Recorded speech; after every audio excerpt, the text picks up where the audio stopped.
Machinery Pete isn't just keeping his eye on great used combines, but brand new ones with some cool features. Here's Pete. Well, folks, a lot of chatter lately about combines.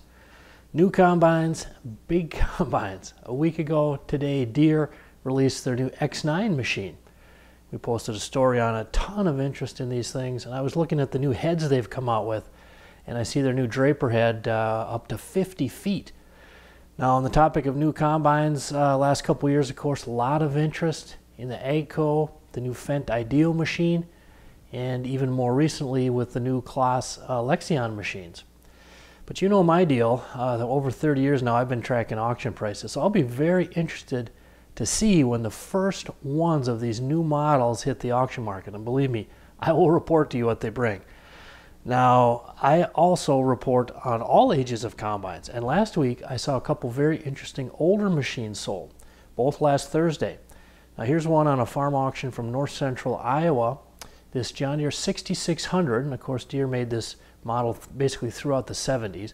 Now this one only had 3,429 hours on it. Sold with no heads, went for $3,500. Now that's the fourth highest auction price the past 18 months on a John Deere 6600. And that same day, last Thursday, farm auction out in east central South Dakota, this 1991 New Holland TR86, only 1,993 hours on it, no heads, went for $9,750. So there you go, folks.